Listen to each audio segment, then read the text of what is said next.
Saludamos cálidamente a la audiencia de la 103.9 que sigue nuestro programa Diálogos con Valor, que es el espacio de la Asociación Cristiana de Jóvenes en Radio Plural. Gracias por vuestra compañía y vamos a compartir un recreo reflexivo, tal lo que es habitual, la propuesta que hacemos de manera permanente. Es común que hablemos con contundencia de lo que muchas veces conocemos poco y a veces no conocemos nada. También es frecuente que los prejuicios enturbien nuestra mirada y nos hagan llegar a conclusiones muy alejadas de la realidad. Esto que decimos pasa en innumerables ocasiones y temas. Forma parte de nuestra conducta surcada demasiado a menudo por la superficialidad y la ociosidad. Por la comodidad de no profundizar el análisis, nos contentamos con verdades que solo tienen vigencia en nuestra arrogancia y levedad. Si hablamos de fútbol o de otros tópicos intrascendentes, los efectos de nuestras desproporciones pasan inadvertidos y caen en olvido. Es decir, no tienen consecuencias que lamentar. Ahora bien, cuando se trata de temas profundos, hay que ponerle atención y cuidado. Hay que evitar la proclividad a hablar y opinar de todo cuando uno no está debidamente preparado e informado. Y esto que decimos no es para coartar la libertad de expresión, todo lo contrario, es para asegurarla al dotarla de la infrecuente seriedad conceptual. En el marco de las tradiciones religiosas, por ejemplo, en general, se observa un llamativo desconocimiento, cuando no estereotipos que conducen a flagrantes errores y fabulaciones.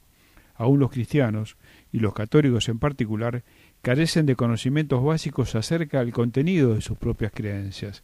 No se han tomado el tiempo, o no nos hemos tomado el tiempo, para bucear en las profundidades de la fe. Al ver de qué manera se extravía la sensatez cuando nos referimos a tradiciones religiosas menos afines por razones culturales y también geográficas, el espanto nos conmueve. El Islam, tradición de población musulmana, reúne en el planeta a más miembros que el propio cristianismo. Es común escuchar a cualquiera decir las tonteras más espectaculares acerca del Islam por la falta de conocimiento y por caer en la trampa de consumir información sesgada y habitualmente negativamente intencionada. En el programa de hoy hemos invitado al secretario de Cultura del Centro Islámico de la República Argentina, el doctor Ricardo Elía. Con él vamos a intentar llevar un poco de luz sobre el tema que merece claridad y también respeto. Vamos a aprovechar lo mejor posible los conceptos que compartirá con nosotros y teniendo en cuenta que el tema nos va a exceder en un programa, ya le estamos adelantando a Ricardo la posibilidad de invitarlo para la próxima semana y terminar de tratarlo hasta donde sea posible. Un aspecto tan importante como la tradición islámica en el mundo y en la Argentina. Hola Ricardo, un gusto que hayas aceptado el convite de la Asociación Cristiana de Jóvenes a Diálogos con Valor. Tenemos una relación muy estrecha con el Centro Islámico y así que nos agrada mucho que estés con nosotros. No, al contrario, muchas gracias. Un honor estar en esta casa y vamos a ver este tema tan particular. Tan particular y tan interesante. Hagamos, si te parece, un programa didáctico, por lo menos este programa, quizás el de la semana que viene, si vos tenés el placer y el gusto y también la tolerancia de participar, ameno y con respuestas concretas. ¿Cuándo y cómo nace el Islam? Según, hay dos maneras de enfocar el tema. Ya de por sí vemos que siempre el panorama a veces no es tan simple como parece, ¿no? Como podría ser. Hay dos versiones, digamos.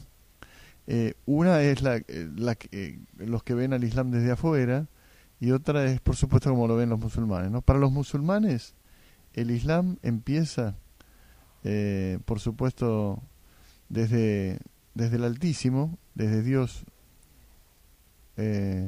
único y misericordioso, como lo llamamos sí, en árabe, pero que también lo llaman igual, de la misma manera cristianos y judíos. Uh-huh. Especialmente a través, digamos, desde el primer profeta, que para los musulmanes también es Adán y es además el primer hombre. Claro.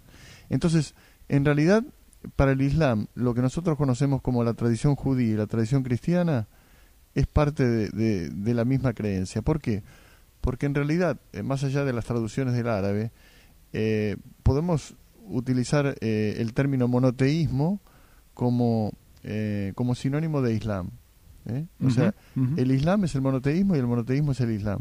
Ujú. Y toda la tradición monoteísta es justamente la tradición islámica. Ujú. Eso para los musulmanes, Correcto. aclarando. Y para los musulmanes, por supuesto, todos los profetas que encontramos en la Biblia son también profetas, por supuesto, del Islam. Claro.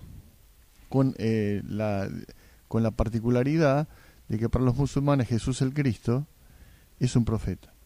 Y además el Islam reconoce la virginidad de María, y justamente cómo será esto, que uno de los capítulos del Corán, el 19, se llama María. Ujú. Y es el capítulo que más habla sobre Jesús y sobre María. Básicamente, a partir de ahí, todo lo demás. El Islam, por un lado, tiene una fe que es relativamente simple, ya que todo tiene que ver con cumplir 5 pilares.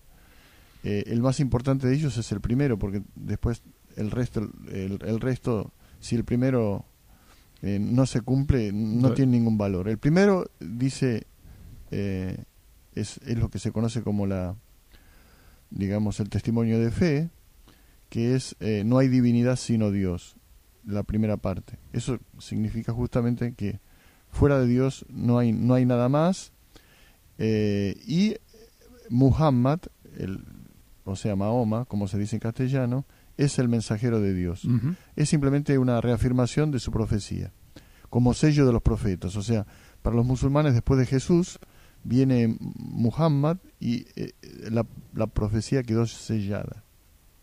Ese es, digamos, el primer pilar. Luego viene lo que se conoce como la oración, que para los musulmanes esa oración se hace 5 veces al día. Viene luego lo que se conoce como la contribución social o ayuda a los pobres. Ese es el tercer pilar. El cuarto es el ayuno del mes de Ramadán, que es un ayuno riguroso durante un mes, por supuesto, las horas diurnas. Y finalmente la peregrinación a la Meca, que es una sola vez en la vida. Digamos, esos son los pilares. Pero luego los musulmanes prácticamente tienen las mismas creencias y tradiciones de los judíos y los cristianos, como el juicio final, los ángeles, Sí, sí. y todo eso que es tan familiar, ¿no? El Corán es el libro sagrado. El Corán es el libro por excelencia, pero los musulmanes, por supuesto, también contemplan la Biblia Ujú. como libro revelado, y por eso incluso en el Corán a los judíos y cristianos se los llama las gentes de la Escritura o las gentes del libro. ¿Tanto del Antiguo como del Nuevo? Sí, tanto del Antiguo como del Nuevo. Claro. La pregunta que te voy a hacer después, los pilares del Islam, ya los compartiste, están muy bien. También en fuera, una pregunta que yo conozco la respuesta, pero para que la audiencia la pueda recibir de tus labios. También fuera de los lugares donde el Islam es mayoría, ¿el rezo de los 5 veces al día se da? No, digamos, el rezo de los 5 días es para los musulmanes, ¿no? Sí, sí. Las 5 veces por... Sí, 5 no veces importa por... donde esté, Perfecto. por supuesto. Sí, sí. Cuando uno viaja por algunos países donde el Islam es mayoría o no tan mayoría, esto es revelador, ¿no? Y al mismo tiempo para los cristianos es un ejemplo y un testimonio. ¿Cuántos musulmanes en términos generales pueblan el planeta y cuántos son en la Argentina, no solamente de primera generación, sino de generaciones posteriores? La primera pregunta es fácil de contestar, la segunda es más difícil, ¿no? Tiene su dificultad. En realidad estamos cerca, digamos, de los 1.700 millones de musulmanes en todo el mundo, ¿no? Sí. En cambio, en la Argentina tenemos un problema de falta de estadística, porque en realidad nunca se hizo un censo. Entonces, todas las cifras son aproximadas. Yo como historiador trato de ser muy realista. Entiendo. Y yo creo que el número real es mucho menor de lo que uno se imagina. Pero podríamos decir que estamos cerca de los 400.000, ¿no? Pero el tema es que ahí vamos a encontrar una gran diversidad. Ajá. Y tal vez estamos hablando tal vez de una progresión de los musulmanes originales, pero que después hubo, por cierto, casamientos mixtos y pérdidas de identidad. Por eso... Te entiendo. Tal vez las cifras no se compadecen. No se compadecen. ¿Dónde se concentra el mayor número de musulmanes en el mundo? ¿Es Indonesia? Claro. Indonesia es el país de mayor población musulmana Y ahí estamos por lo menos en 220 millones de musulmanes. Aparte que luego hay otras religiones, ¿no? Hindúes, cristianos. Sí. Y después, en cuanto a continentes, es África. El de mayor población musulmana es Asia. Asia. Porque además Claro. ahí tenemos países de gran porte. Sí. Como Pakistán, Bangladesh. Sí. ¿Qué pasa con Europa? Se dice que de aquí a algunas décadas la población musulmana va a crecer de manera significativa. ¿Cómo Sí. lo ves como historiador vos? Bueno, eso tiene, por supuesto, un aspecto que es eminentemente social, ¿no? O sea, eso tiene de alguna manera que ver con dos causas, una anterior y otra presente, o una del pasado y otra presente. Uh-huh. La del pasado es que en su momento, especialmente después de la Segunda Guerra Mundial, sabemos lo que fue ese hecatombe, ¿no? Sí. De que se calcula aproximadamente que en todo el mundo murieron 70 millones de personas, que es algo realmente terrible de imaginar. Increíble. Y solamente 20 millones se supone en Rusia, ¿no? No, un poco más. ¿Más incluso, todavía? Más. Y además Rusia padeció varios flagelos. Primero con el estalinismo anterior, que también causó una gran mortandad, y luego ya durante la Segunda Guerra Mundial, Ajá. incluso en los años siguientes, Sí. que eran, digamos, de alguna manera las consecuencias, ¿no? Uh-huh. Pero andamos en los 24 millones por lo menos, Uh-huh. más otros tal vez 10 o 20 anteriores. Tremendo. Pero digamos, esa Europa que quedó destruida quedó sin mano de obra. Entonces muchos países abrieron las puertas para que viniesen inmigrantes. Entonces, por ejemplo, especialmente en Alemania hubo una gran radicación de mano de obra turca, por ejemplo, ¿no? Para nombrar. Sí, sí, claro. Bueno, algo parecido pasó en el Reino Unido, en Francia. Y bueno, y esos inmigrantes fueron aceptados e incluso recibieron la nacionalidad. Pero lo que sucede en el tiempo presente es que desde hace más o menos ya 10, 15 años en el mundo islámico se están sucediendo una serie de acontecimientos muy graves que están provocando una gran migración. Y por supuesto esta gente trata de llegar a Europa y de colocarse en los mejores De cualquier lugares. manera, sí. Algo imposible. Sí, sí. Y además, ya de por sí, desde hace 30 años hay un flujo casi constante también desde el África. Uh-huh. No solamente de musulmanes, sino en general, de sí, sí. migrantes por la gran por el empobrecimiento de la inequidad que está pasando en el África. Y aquí entonces se van a ir sumando toda una serie de problemas, porque encontramos también que ya también desde hace 20 años Europa económicamente está en baja. Entonces se multiplican los problemas. Uh-huh. Uh-huh. Y hoy por hoy, especialmente a partir del 2011, cuando se dio ese fenómeno llamado la primavera árabe, que ahora podemos decir que estamos en un invierno cerrado, el flujo de inmigrantes se multiplicó. Entonces encontramos que vienen desde Libia, desde Siria, los principales focos, sí, sí. especialmente de Siria, Siria la guerra en particular, civil desde el claro. 2011, donde ahí ya tenemos, aunque no se dice, más de 400.000 muertos, y tenemos incluso más de 10 millones de refugiados y de desplazados. Y bueno, eso es realmente algo muy, muy complicado, muy grave. Nadie se quiere comprometer, por otra parte, ¿no? Y esto cada día que pasa está más grave. Incluso si nosotros vemos los diarios y consultamos los diarios de hace 2 meses, hoy vamos a encontrar la situación peor que hace 2 meses. Peor. Ahora, por ejemplo, ya hay como está completamente, o sea, estos refugiados pasan de Siria a Turquía y de Turquía a Grecia, y de Grecia tratan de subir por los Balcanes y ahora están posicionados incluso en Hungría, tratando de pasar a Alemania o a Austria, y es realmente un verdadero caos. Sí, es tremendo. Decime, los lugares sagrados de Islam son 3, ¿no? Fundamentales. Bueno, ciudades. Hay Sí. 3 ciudades santas. La primera es Meca, la segunda Medina y la tercera Jerusalén. Exactamente. Eso, por supuesto, lo de Jerusalén tiene que ver con eso que habíamos hablado de la tradición monoteísta, ¿no? Claro, claro. Y que además incluso cuando a partir del año 610 digamos por revelación, ¿no? El profeta recibe la instrucción de que los musulmanes tienen que rezar 5 veces al día. La primera orientación va a ser hacia Jerusalén durante 13 años, del 610 al 623. Y a partir de ese momento, más precisamente del 624, va a cambiar la orientación hacia la Meca.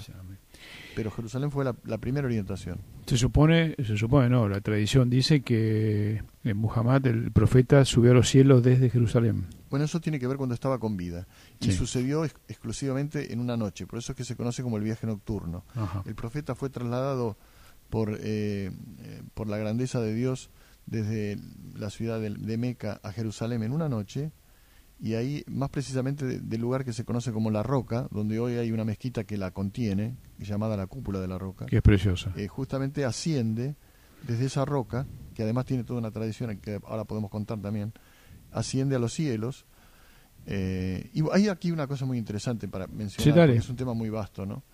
Toda esa tradición de... Estamos haciendo algo didáctico para aquel que no tiene ni idea de esto que casi que estamos hablando. Sí. Toda esta tradición del viaje nocturno del profeta y la ascensión a los cielos, digamos, no solamente está mencionado en el Corán, sino además está particularmente desarrollado en la literatura islámica de diversas épocas. Y por eso es que hay un libro en la España musulmana que se conoció como el libro de la escala de Muhammad, o sea, la escalera, ¿no? Luego ese libro se perdió. Ahora bien, los arabistas e islamólogos poco a poco fueron estudiando toda esta cuestión.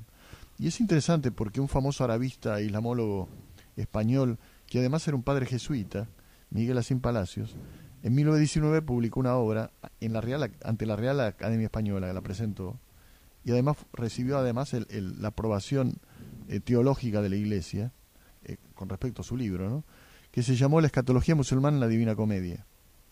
Entonces él va a desarrollar cómo Dante tomó el argumento del viaje del profeta para hacer esa visita escatológica. Ajá. Lo único que hizo es que tomó toda una serie de parámetros, independientemente de su genio poético, ¿no? Sí. Tomó el argumento y le cambió el orden, porque el profeta primero visitó los cielos y después los infiernos. En cambio, Dante visita primero el infierno, Claro. luego el purgatorio y luego el paraíso.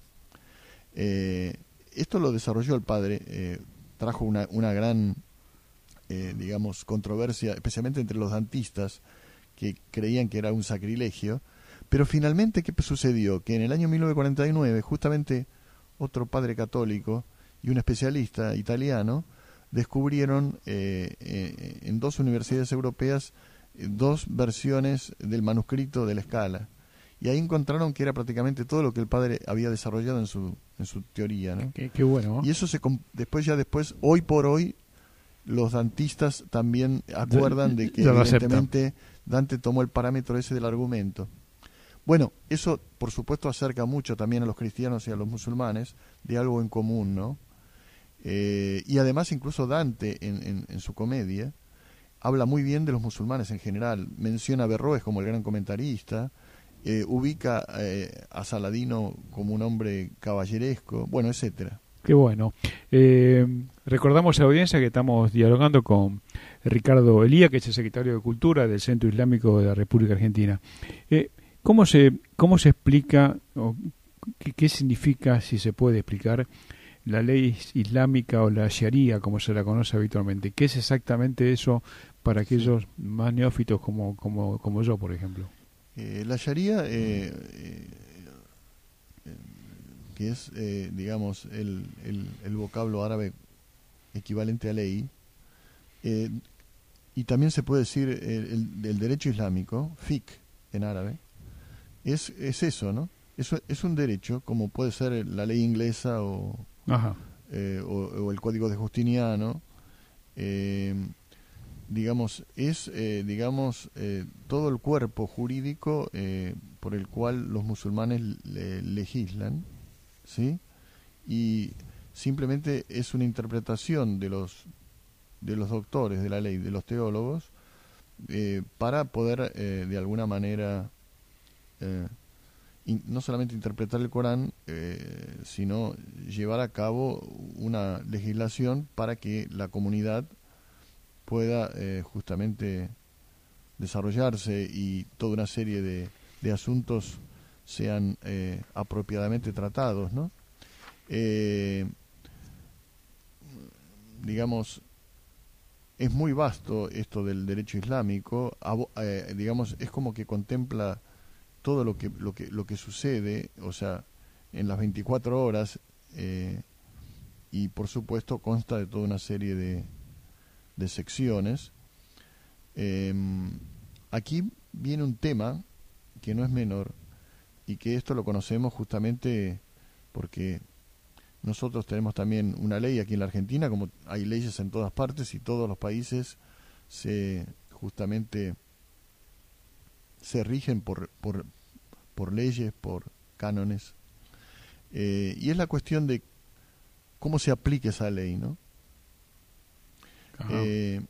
Y justamente en la historia del Islam, que son, si empezamos desde el profeta hasta hoy, tenemos casi 15 siglos, ha habido muchos juristas de renombre, entre ellos el que fue además un famoso médico y filósofo Averroes, Ibn Rushd, que vivió en el siglo XII, precisamente más por sobre todo en la ciudad de Córdoba, la ciudad de Sí, Córdoba, sí. orilla del Guadalquivir. Sí. Y él era justamente lo que se conoce como juez de jueces en Córdoba y en Sevilla. Era la máxima autoridad jurídica, además de ser filósofo y médico, y algunas otras cosas más. Y él hacía una aplicación muy apropiada de ese derecho islámico, haciendo analogías y buscando siempre, como en su momento el profeta recomendó, cómo se debía administrar la justicia, con un famoso dicho que dice: lo que debe prevalecer siempre es la misericordia. Uh-huh.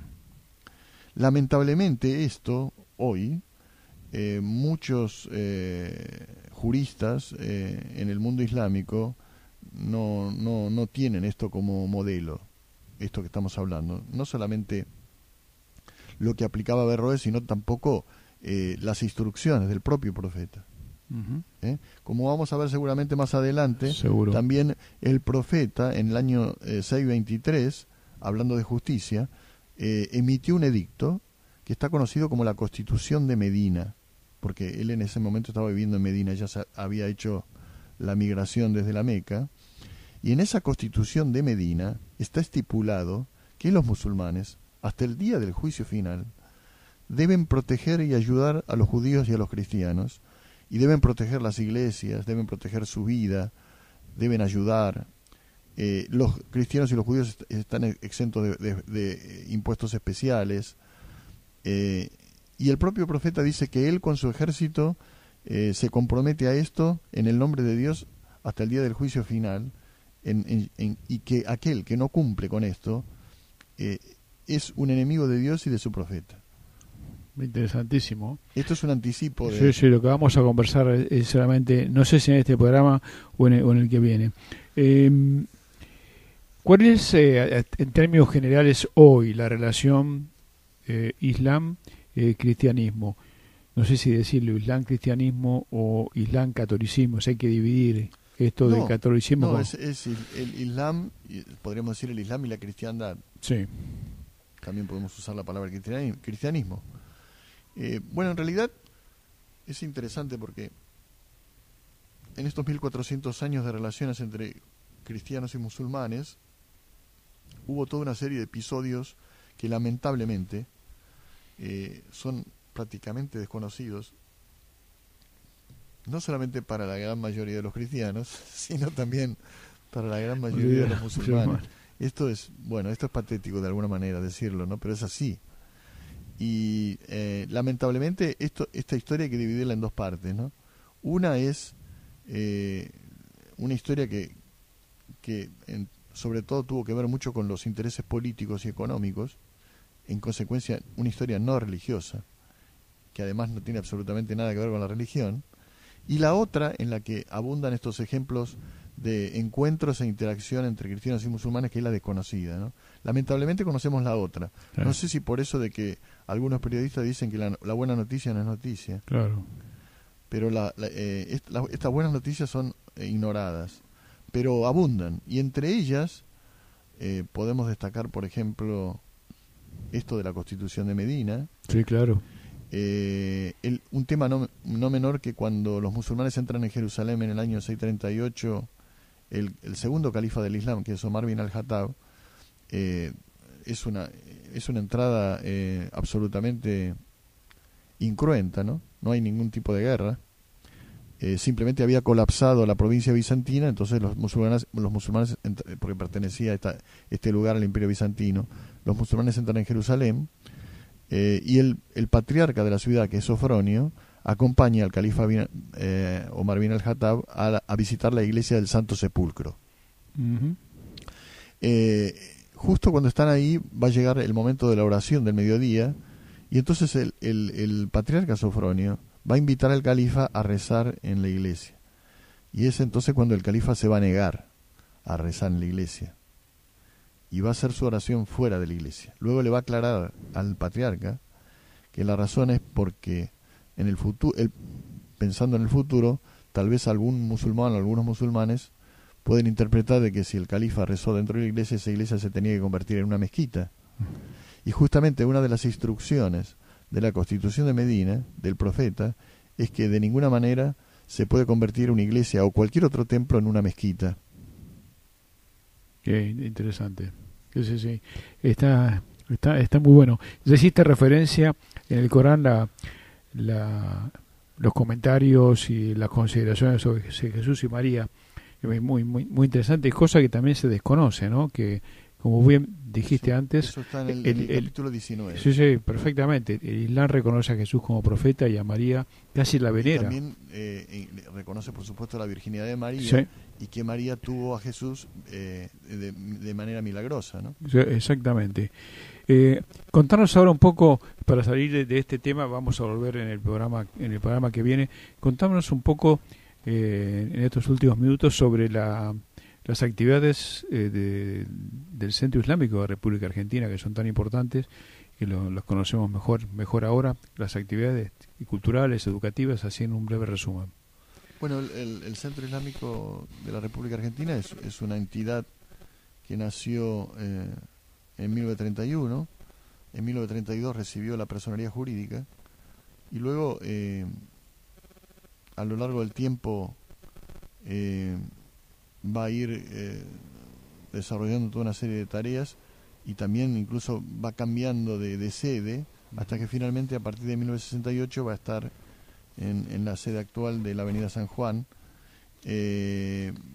Su principal objetivo es, por cierto, la difusión del Islam, pero teniendo en cuenta que en primer lugar es una entidad argentina, sus miembros son argentinos, se sienten por supuesto completamente integrados al pueblo argentino y en cumplir sus leyes.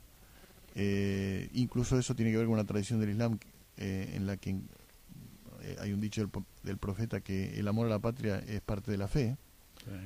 Sí. Y además digamos, de la difusión del Islam, también está el Centro Islámico dedicado a la educación. Por eso justamente a partir de 1990 tuvo un colegio primario, y ahora luego un colegio secundario, y por supuesto tiene un instituto, el Instituto Al-Ándalus de Lenguas y también de Cultura, donde se imparten todo tipo de cursos, y bueno, tiene publicaciones. Además tiene un departamento halal, es un departamento que supervisa la faena islámica, ya que los musulmanes se rigen a través digamos, de una alimentación regulada. Sí, sí.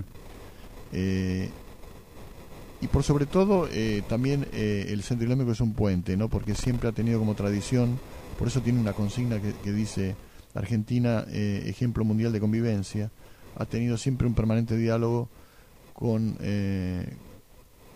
las otras comunidades religiosas, con judíos, con cristianos. Incluso en 2 oportunidades ha visitado el Centro Islámico el maestro Daniel Barenboim, con su orquesta del Diván de Oriente y Occidente.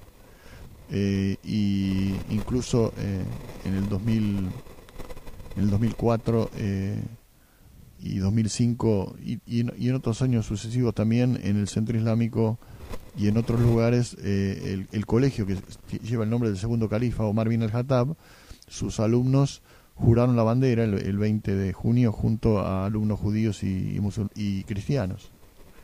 Sí, la verdad que es una síntesis muy apretada, porque es un lugar para visitar, para conocer y para también aprender mucho más de lo que es la tradición musulmana.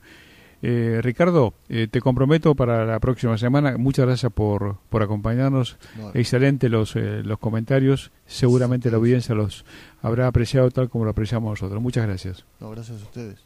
Ha sido Ricardo Elía, nuestro invitado de hoy. Como decimos siempre, Argentina Anticamina, con esperanza activa. Hasta nuestro próximo encuentro por la 103.9.